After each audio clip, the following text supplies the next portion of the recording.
कक्षा 10वीं की स्टूडेंट फाइनली आपका विषय विज्ञान का त्रैमासिक परीक्षा सत्र 2025-26 का पेपर लेके आ चुके हैं। आप लोग बहुत सारे यहाँ पर कमेंट कर रहे थे कि विज्ञान विषय का पेपर लाओ, तो फाइनली आपका पेपर आ चुका और साथ ही इस वीडियो में हम संपूर्ण उत्तर सहित आपका पेपर कंप्लीट करने वाले हैं। तो वीडियो को लाइक कर लीजिए, चैनल को सब्सक्राइब कर लीजिए और साथ ही इस वीडियो को आपको अपने दोस्तों तक शेयर कर देना जिससे वो भी 75 अंक लेके आ सकें। अब चलिए जो आपका पेपर है वो देख लेते हैं। तो आपका निर्देश आते हैं, सही प्रश्न करना अनिवार्य है, तो निर्देश आप पढ़ लीजिएगा। अब प्रश्न पहला आता है, सही विकल्प का चयन कर लिखिए जो कि आपके 6 नंबर के रहने वाले हैं। तो पहला आता है, जिन अभिक्रिया में ऊष्मा का अवशोषण होता है उन्हें कहते हैं। तो आपका आता ऊष्मा क्षेपी अभिक्रिया, बा था संयोजन अभिक्रिया और साथ ऊष्मा शोषी अभिक्रिया और दाता बाष्पीकरण अभिक्रिया। तो जो आपके यहाँ पर दिया गया है, जिन अभिक्रिया में ऊष्मा का अवशोषण होता है उन्हें कहते हैं, तो इसका आंसर आपका ऊष्मा शोषी अभिक्रिया हो जाएगा। तो आपका दूसरा आता, किसी रासायनिक अभिक्रिया में भाग लेने वाले पदार्थ कहलाते हैं। तो आपका आता उत्पाद, बाता अभिकारक और साता यौगिक और दाता मिश्रण। तो किसी रासायनिक अभिक्रिया में भाग लेने वाले पदार्थ आपके अभिकारक कहलाते हैं। फिर आपका तीसरा आता, कैल्शियम ऑक्साइड की जल के साथ अभिक्रिया किस प्रकार की होती है। तो आपका आता ऊष्मा क्षेपी और बाता आपको ऊष्मा शोषी और साता ऊष्मा अवशोषी। ठीक है, इसका ऑप्शन अवशोषी दिया गया और दाता विस्फोट। तो इसका आंसर आपका ऊष्मा क्षेपी हो जाएगा। फिर आपका चौथा आता, किसी रासायनिक समीकरण में अभिकारकों को हमेशा समीकरण की ओर लिखा जाता है। तो आपका आता दाएं, बाता बाएं और आपका साता मध्य में और दा ऑप्शन आपका दिया गया दोनों। तो इसका आंसर आपको बाएं हो जाएगा। फिर पाँचवा आता, भोजन नली का कौन सा भाग यकृत से पित्त रस प्राप्त करता है। तो आपका आता अमाशय, बाता अग्न्याशय। ठीक है, और साता छोटी आंत, बाता बड़ी आंत। तो भोजन नली के कौन सा भाग यकृत से पित्त रस प्राप्त करता है। तो इसका आंसर आपका छोटी आंत हो जाएगा। फिर आपका छठवां आता, पत्ती की सतह पर पाए जाने वाले छिद्र होते हैं। तो आपका इसका और साता स्टोमेटा, बाता कूपिकाएँ और साता नेफ्रॉन और दाता रोम छिद्र। तो पत्ती की सतह पर पाए जाने वाले छिद्र होते हैं आपके स्टोमेटा। इस तरह से जो आपके सही विकल्प वो कंप्लीट हो जाते हैं, आपने अच्छे से याद कर ली होंगे। प्रश्न 2 आता है, रिक्त स्थानों की पूर्ति की जो कि आपके 6 नंबर के रहने वाले हैं। तो पहला था, अमाशय से निकलने वाले प्रोटीन पाचक विकार का नाम डॉट डॉट है। तो इसका आंसर रहेगा पेप्सिन। पेप्सिन आपका इसका राइट आंसर हो जाएगा। और जो आपका आता ठीक है, पायरुविक अम्ल में कार्बन परमाणु की संख्या डॉट डॉट होती है। तो इसका आंसर रहेगा आपका यहाँ पर 3 होती है। और जो आपका यहाँ पर तीसरा आता, प्रकाश संश्लेषण में डॉट डॉट गैस मुक्त होती है। तो यहाँ पर ऑक्सीजन गैस मुक्त होती है। तो ऑक्सीजन आपका यहाँ पर तीसरे का आंसर हो जाएगा। और जो आपका आता, तंत्रिका तंत्र की प्रमुख इकाई डॉट डॉट होता है। तो यहाँ पर तंत्रिका तंत्र की प्रमुख इकाई आपका न्यूरॉन होता है। तो न्यूरॉन आपका यहाँ पर आंसर रहेगा। और जो आपका पाँचवा था, वृद्धि हार्मोन की कमी के कारण डॉट डॉट हो जाता है। तो वृद्धि हार्मोन की कमी के कारण, ठीक है, बौनापन हो जाता है। ठीक है, बौनापन। और जो आपका यहाँ पर छठवां था, प्रकाश का किसी सतह से टकराकर उसी माध्यम में लौटना परावर्तन कहलाता है। तो इसका आंसर आपका परावर्तन हो जाएगा। ठीक है, इस तरह से जो आपके रेगिस्तान वो कंप्लीट हो जाते हैं। यहाँ प्रश्न 3 आता है, सत्य असत्य लिखिए जो कि 6 नंबर के रहने वाले हैं। पहला था, वायु का अपवर्तनांक हीरे के अपवर्तनांक से अधिक होता है। तो पहला आपका असत्य रहेगा। ठीक है, पहला आपका सत्य हो जाएगा। फिर दूसरा आता, आभासी प्रतिबिंब वस्तु के सापेक्ष सदैव उल्टा बनता है। तो आपका यह रहेगा सत्य, सॉरी ये आपका सत्य रहेगा। दूसरा आपका सत्य रहेगा। तीसरा आता, सबसे बड़ा पारितंत्र महासागर है। तो आपका यह सत्य हो जाएगा। और जो आपका था, ऊर्जा का पिरामिड सदैव सीधा होता है। तो आपका यह भी सत्य रहने वाला है। और जो आपका यहाँ पर दिया गया, विश्व पर्यावरण दिवस 5 जून को मनाया जाता है। तो आपका यह भी सत्य रहेगा। और जो आपका 6वां था, ऊर्जा का प्रभाव प्रत्येक स्तर पर मात्र 10% होता है। तो आपका यह भी सत्य रहेगा।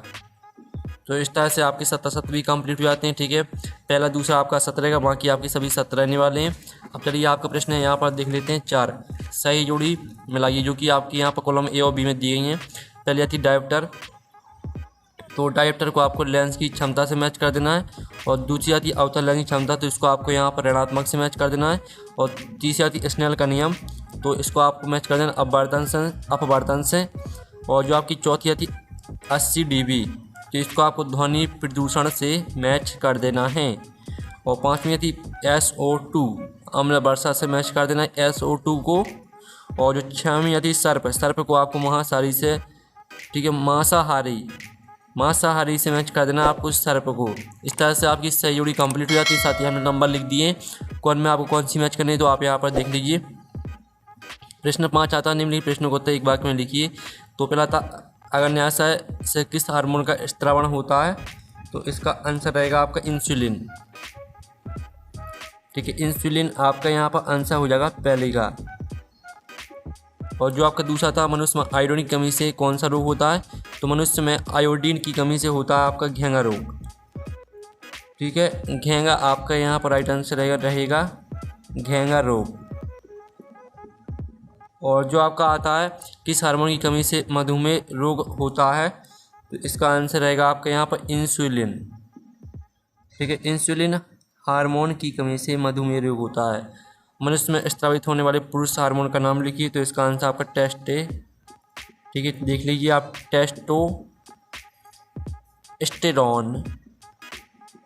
टेस्टोस्टेरोन आपका इसका राइट आंसर हो जाएगा। और जो आपके यहाँ पर आता है, पौधे अपना भोजन किस प्रक्रिया द्वारा बनाते हैं, लिखिए, तो इसका आंसर आपका रहेगा प्रकाश संश्लेषण। ठीक है, प्रकाश संश्लेषण आपका इसका आंसर हो जाएगा। और साथ ही आप यहाँ पर देख लीजिए, ओजोन परत में छिद्र सबसे पहले कहाँ देखा गया, तो इसका आंसर आपका अंटार्कटिका हो जाएगा। ठीक है, आप यहाँ पर देख लीजिए, अंटार्कटिका आपका इसका यहाँ पर राइट आंसर रहेगा।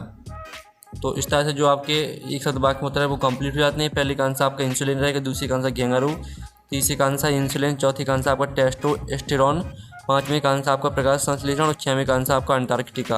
अब चलिए, जो आपके ऑब्जेक्ट है वो कंप्लीट हो जाते हैं। प्रश्न 6 आता है, श्वसन को ऊष्मक्षेपी अभिक्रिया क्यों कहते हैं, अथवा तेल एवं वसा युक्त खाद्य पदार्थों को नाइट्रोजन से प्रभावित क्यों किया जाता है। ठीक है, तो चलिए जो इनकी आंसर है वो हम यहाँ पर देख लेते हैं।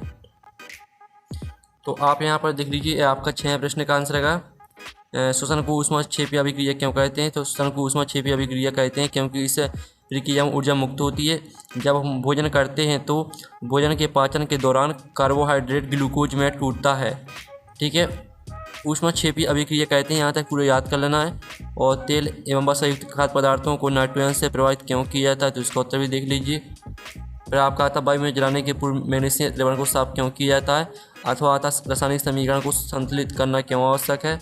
तो आप यहाँ पर देख लीजिए, वायु में जलाने से पहले मैग्नीशियम द्रवण को रेगमाल से रगड़कर साफ किया जाता है ताकि उसके ऊपर बनी मैग्नीशियम ऑक्साइड की परत को हटाया जा सके। यह परत मैग्नीशियम को वायु में उपस्थित ऑक्सीजन से अभिक्रिया करने से रोकती है। इस परत को हटा देने से मैग्नीशियम द्रवण आसानी से जल पाता है। और आप यहाँ पर दिल्ली रासायनिक समीकरणों को संतुलित करना क्यों आवश्यक है, तो इसका उत्तर भी देख लीजिए। फिर आपका आता, अमीबा में पोषण की प्रक्रिया किस प्रकार पूर्ण होती है, लिखिए, अथवा आता एटीपी का पूरा नाम लिखिए, इसे ऊर्जा मुद्रा क्यों कहते हैं। तो पहले तो आप यहाँ पर देख लीजिए, आपका 8वें क्वेश्चन का आंसर रहेगा, तो आप इसका स्क्रीनशॉट ले लीजिए। और ये आपका 8वें का अथवा का आंसर रहेगा, एटीपी का पूरा नाम है, ठीक है, एडेनोसिन ट्राइफॉस्फेट। इसे ऊर्जा मुद्रा इसलिए कहते हैं क्योंकि यह कोशिकाओं में ऊर्जा संचय स्थानांतरण का प्रमुख साधन है। कोशिकाएं विभिन्न जैविक प्रक्रियाओं के लिए आवश्यक ऊर्जा को एटीपी के रूप में संग्रहित करती है, और जब भी उन्हें ऊर्जा की आवश्यकता होती है वे एटीपी को तोड़कर ऊर्जा प्राप्त करती हैं। इस तरह से आपका अथवा का आंसर रहेगा। फिर आपका आता 9वां, माइटोकॉन्ड्रिया कोशिका बिल्ली घर क्यों कहते हैं, अथवा आता स्वपोषी पोषण के लिए आवश्यक परिस्थितियाँ तथा इनके उत्पाद लिखिए। तो ये आपका माइटोकॉन्ड्रिया कोशिका बिल्ली घर कहते हैं क्योंकि यह कोशिकीय सूचना की प्रक्रिया द्वारा ऊर्जा का उत्पादन करता है। ठीक है, आवश्यक होती है, यहाँ तक पूरी याद कर लेना। साथ ही अथवा का आंसर देख लीजिए, स्वपोषी पोषण के लिए आवश्यक परिस्थितियाँ, सूर्य का प्रकाश, क्लोरोफिल, कार्बन डाइऑक्साइड और जल। साथ ही उत्पाद देख लीजिए, स्वपोषी पोषण प्रकाश संश्लेषण के मुख्य उत्पाद ग्लूकोज और ऑक्सीजन गैस है। फिर आपका आता रुधिर के आपको 2 कार्य लिखने हैं, अथवा आता धमनी स्राव में 2 अंतर लिखिए। तो पहले तो आप यहाँ पर रुधिर के 2 कार्य देख लीजिए। ये आपके रुधिर के 2 कार्य दिए गए हैं और ये आपका धमनी स्राव में अंतर दिया गया है। ठीक है, तो दोनों की स्क्रीनशॉट आप ले लीजिए। फिर आपका आता हार्मोन से किसे कहते हैं, अथवा आता प्रत्यावर्ती क्रिया किसे कहते हैं। ठीक है, तो आप यहाँ पर 11वें प्रश्न का आंसर देख लीजिए। 11वें प्रश्न का आंसर रहेगा, ये आपका 11वें के अथवा का आंसर रहेगा।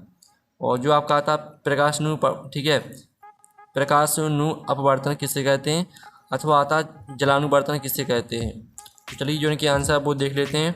तो ये आपका 12वें प्रश्न का आंसर रहेगा प्रकाशानुवर्तन पौधों की वह गति है जिसमें वे प्रकाश की दिशा में वृद्धि करते हैं तथा सामान्यतः धनात्मक प्रकाशानुवर्तन दर्शाता है, यानी यह प्रकाश की ओर बढ़ता है, जबकि जड़ें ऋणात्मक प्रकाशानुवर्तन दिखाती हैं, यानी वे प्रकाश से दूर बढ़ती हैं। साथ ही अथवा का आंसर देख लीजिए। पदार्थ हार्मोन ऑक्सीजन की 2 कार्य लिखना है आपको, अथवा आता पदार्थ हार्मोन साइटोकिनिन की 2 कार्य लिखना है आपको। तो पहले तो आप यहाँ पर पदार्थ हार्मोन ऑक्सीजन की 2 कार्य देख लीजिए। ठीक है, आपके पदार्थ हार्मोन ऑक्सीजन की 2 कार्य दी गए हैं और ये आपके पदार्थ हार्मोन साइटोकिनिन की 2 कार्य दी गए हैं। फिर आपका यहाँ पर आता है एक गोली दर्पण की वक्रता त्रिज्या 20 सेंटीमीटर, इसकी फोकस दूरी क्या होगी और प्रकाश के परावर्तन के नियम लिखना है आपको। तो आप यहाँ पर देख लीजिए, आपकी जो फोकस दूरी निकाल के आएगी वो 10 सेंटीमीटर रहेगी। आपको सूत्र लगा देना है F बराबर R/2। तो आपको 20 में आपको 2 का भाग देना है, तो आपकी जो फोकस दूरी रहेगी 10 सेंटीमीटर आ जाएगी। और प्रकाश के परावर्तन के नियम देख लीजिए, पहला नियम दूसरा नियम। ठीक है, और फिर आपके यहाँ पर देख लेते हैं 15 प्रश्न। तो स्टूडेंट आपका 15 प्रश्न जो आता है वो दिया गया ग्लोबल वार्मिंग के आपको कोई 2 कारण लिखना, अथवा आता ग्रीन हाउस प्रभाव लिखिए। तो चलिए आपका 15 प्रश्न का आंसर हम यहाँ पर देख लेते हैं। तो आप यहाँ पर देख लीजिए, ये आपका 15 प्रश्न का आंसर रहेगा। ग्लोबल वार्मिंग के आपके 2 कारण देख लीजिए, जीवाश्म ईंधन का जलना और वनोन्मूलन। ठीक है, अथवा का आंसर देख लीजिए, ग्रीन हाउस प्रभाव लिखिए। तो ये आपका अथवा वाले का आंसर। फिर आपका यहाँ पर देख लेते हैं 16वां प्रश्न। 16वां प्रश्न आता है, ठीक है, जैव निम्नीकरण करणीय प्रदूषक उदाहरण सहित लिखिए, अथवा आता अम्ल वर्षा क्या और कैसे होती है लिखिए। तो चलिए आपका 16वें प्रश्न का आंसर हम यहाँ पर देख लेते हैं। तो आप यहाँ पर देख लीजिए, जैव निम्नीकरणीय प्रदूषक वे प्रदूषक होते हैं जिन्हें सूक्ष्म जीवों जैसे बैक्टीरिया और कवक द्वारा प्राकृतिक रूप से सरल हानि रहित पदार्थों में तोड़ा जा सकता है। उदाहरण देख लीजिए और साथ ही इसका अथवा का आंसर देख लीजिए, अम्ल वर्षा क्या और कैसे होती है लिखिए। तो इसका उत्तर भी आप देख सकते हैं। फिर आपका आता ओजोन गैस में ऑक्सीजन के कितने परमाणु होते हैं, इसका रासायनिक सूत्र लिखिए। अथवा आता जल जीवपाला बनाते समय हमें किन बातों का ध्यान रखना होगा। तो 17वें प्रश्न का आंसर देख लीजिए, आपका 17वें प्रश्न का आंसर रहेगा और ये आपका 17वें के अथवा का आंसर रहेगा। ठीक है, फिर आपका 18वां आता संतुलित रासायनिक समीकरण किसे कहते हैं, संतुलित रासायनिक समीकरण लिखिए। अथवा आता विकृति गंधिता किसे कहते हैं, खाद्य पदार्थों को इससे बचाने हेतु कौन सी प्रक्रिया अपनाई जाती है। तो आप यहाँ पर देख लीजिए, आपका 18वें क्वेश्चन का आंसर रहने वाला है संतुलित रासायनिक समीकरण, और उदाहरण देख लीजिए। ठीक है, और साथ ही आप यहाँ पर देख लीजिए विकृति गंधिता किसे कहते हैं, तो ये आपका अथवा का आंसर दिया गया और बचाने की प्रक्रिया देख लीजिए। और साथ ही आपका 19वां आता तंत्रिका कोशिका का नामांकित चित्र बनाना है, अथवा आता मनुष्य के हृदय का नामांकित चित्र बनाइए। तो ये आपका तंत्रिका कोशिका का नामांकित चित्र दिया गया है, तो इसका आप स्क्रीनशॉट ले लीजिए। और ये आपका यहाँ पर मानव हृदय का नामांकित चित्र दिया गया है, तो इसका भी आप स्क्रीनशॉट ले लीजिए। फिर आपका आता 20वां अभिसारी तथा अपसारी लेंस में आपको 3 अंतर लिखना है, अथवा आता उस लेंस की फोकस दूरी ज्ञात कीजिए जिसकी क्षमता -2.0 डायप्टर है। तो आप यहाँ पर देख लीजिए, ये आपका अभिसारी और अपसारी लेंस में अंतर दिए गए हैं। उत्तल लेंस अवतल लेंस कार्य प्रकाश की किरणों को एक बिंदु पर केंद्रित करता है, प्रकाश की किरणों को फैलाता है, फोकस दूरी धनात्मक होती है, ऋणात्मक होती है। साथ ही आप अथवा वाले का आंसर देख लीजिए, जो आपकी लेंस की फोकस दूरी -50 सेंटीमीटर निकल के आएगी। फिर आपका आता है 21वां क्वेश्चन, निम्नलिखित अभिक्रियाओं को प्रकार पहचान कर नाम लिखना है। ठीक है, कौन सी अभिक्रिया आपको बताना है, इसका अथवा आता रेडॉक्स अभिक्रिया क्या समीकरण लिख कर उपचयन एवं अपचयन अभिक्रिया को दर्शाइए। तो आप यहाँ पर देख लीजिए, आपके 21वें क्वेश्चन का आंसर है, पहली आपकी संयोजन अभिक्रिया है, दूसरी आपकी वियोजन अभिक्रिया है, और तीसरी आपकी द्विविस्तरण अभिक्रिया, चौथी आपकी विस्थापन अभिक्रिया है। और अथवा का आंसर देख लीजिए, आपका अथवा का आंसर रहेगा मानव उत्सर्जन तंत्र का नामांकित चित्र बनाइए, अथवा आता रक्त और लसिका में 4 अंतर लिखना है। तो चलिए आप मानव उत्सर्जन तंत्र का चित्र देख लीजिए, ये मानव उत्सर्जन तंत्र का चित्र, तो स्क्रीनशॉट ले लीजिए। और ये आपका रक्त और लसिका में अंतर, तो इसका भी स्क्रीनशॉट ले लीजिए। फिर आपका आता है 23वां, कोई डॉक्टर +1.5 डायप्टर क्षमता का संतुलित लेंस निर्धारित करता है, लेंस की फोकस दूरी ज्ञात कीजिए। और निर्धारित लेंस अभिसारी है अथवा अपसारी आपको बताना है। अथवा वाला प्रश्न भी देख लीजिए। तो ये आपका 23वें प्रश्न का आंसर रहेगा। आप इसका पहले तो इतना स्क्रीनशॉट ले लीजिए। और ये अथवा वाले का आंसर रहेगा तो इसका भी स्क्रीनशॉट ले लीजिए। तो इस तरह से जो आपका पेपर पूरा कंप्लीट हो जाता है। वीडियो को लाइक कर लीजिए, चैनल को सब्सक्राइब कर लीजिए। साथ ही हमने जो आपका पेपर कराया है इसको आपको पूरा अच्छी तरह तैयार कर लेना, ठीक है, अच्छी तरह से तैयार कर लीजिएगा। तो हम नेक्स्ट वीडियो में मिलते हैं। Thanks for watching.